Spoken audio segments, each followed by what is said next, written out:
እንዲህ አይነት ቦታ ላይ መገኘት በጣም ከባድ ስሜት ነው ያለው። ሁላችሁ ነጽዬን ለመሸኘት ያን ፍልቅልቅ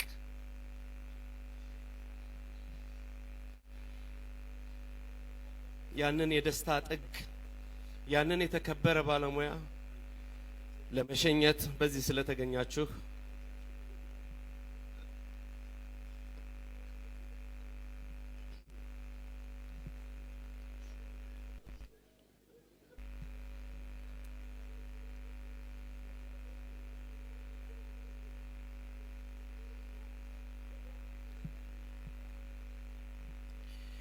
ከሩቅም ከቅርብም የመጣችሁ ነጽን ቻው ልንል አፈር ልናለብስ ያን ፈገግታ ያን ሳቂታ ሰው ልንሸኝ በዚህ ተገኝተናል።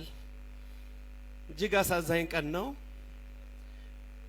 በዓልና ሀዘን ገጥመውብናል። ጥምቀትና ሀዘን ገጥመውብናል።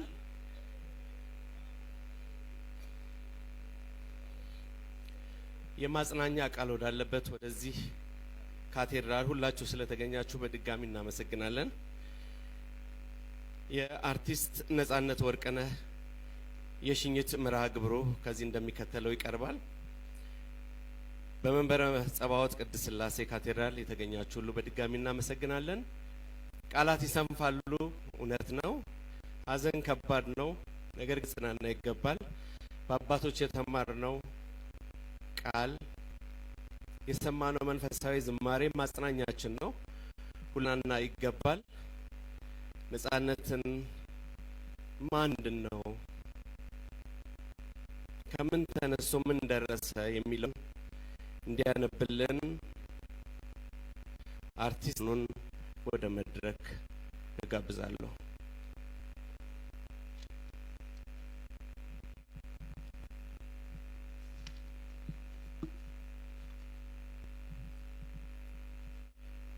የአርቲስት ነጻነት ወርቅነህ አጭር የህይወት ታሪክ።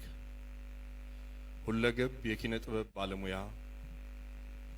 አርቲስት ነጻነት ወርቅነህ እምሩ የካቲት 10 1974 ዓመተ ምህረት ከአባቱ ከአቶ ወርቅነህ እምሩና ከእናቱ ከወይዘሮ ምናለሸዋ ይፍሩ በአዲስ አበባ ከተማ በፖሊስ ሆስፒታል ተወለደ።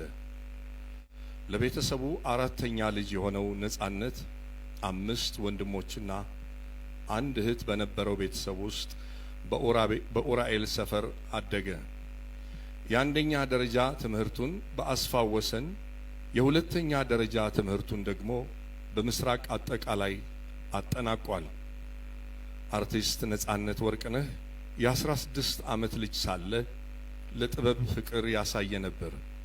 በ1992 ዓመተ ምህረት ከሩሲያ ባህል ማዕከል ጋር ተዋወቀ።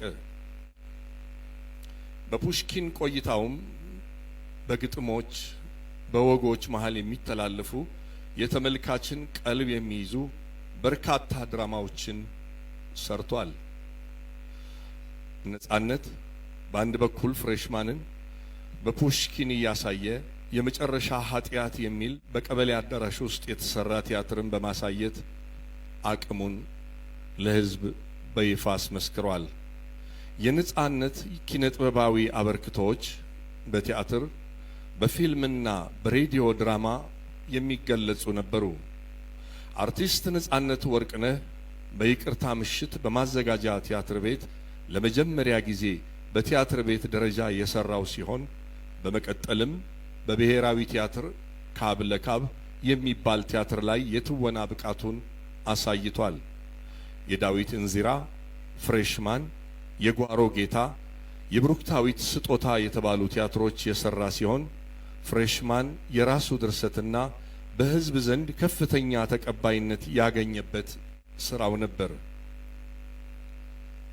በኢትዮጵያ ቴሌቪዥንም ሲተላለፍ በነበረው ስንቅ ፕሮግራም ላይ በአዘጋጅነት እና በዳይሬክተርነት እንዲሁም በተዋናይነት ሰርቷል።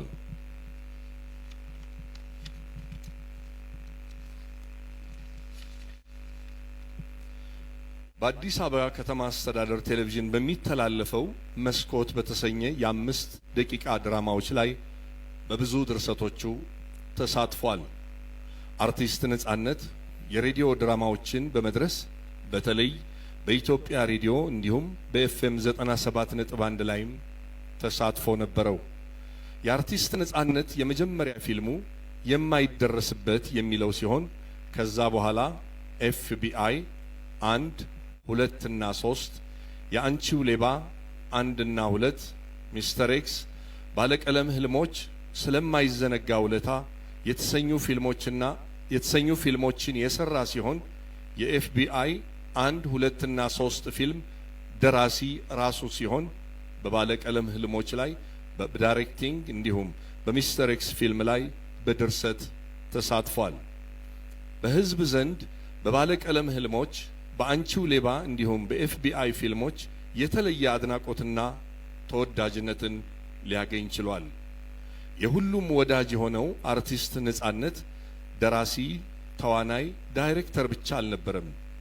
እጅግ የተዋጣለት የቴሌቪዥን ፕሮግራም አቅራቢም ጭብር ነበር እንጂ። በተለይ በኢቢኤስ ቴሌቪዥን በሚተላለፈው የቤተሰብ ጨዋታ በየፕሮግራሙ አዳዲስ ቃና እየጨመረ ለዓመታት ፕሮግራሙ በህዝብ ልብ ውስጥ እንደተወደደ እንዲሁም ሳይሰለች እንዲታይ አስችሎታል። ከቴሌቪዥን ፕሮግራም አቅራቢነቱ በተጨማሪ የተለያዩ ማስታወቂያዎችን እንዲሁም መድረኮች መልእክታቸውን ሳያጡ በሳቅ እየታጀበው አድርጎ ማቅረብ ላይም የሚደርስበት አልነበረም።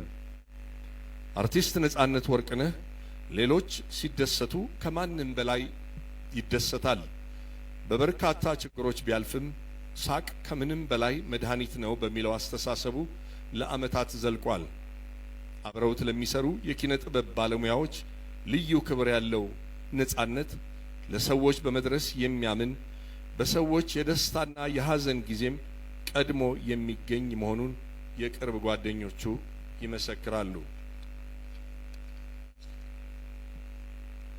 ለሰው የሚያሳየው የደግነት ባህሪም በሁሉም ዘንድ የሚያስወድደው ነበር።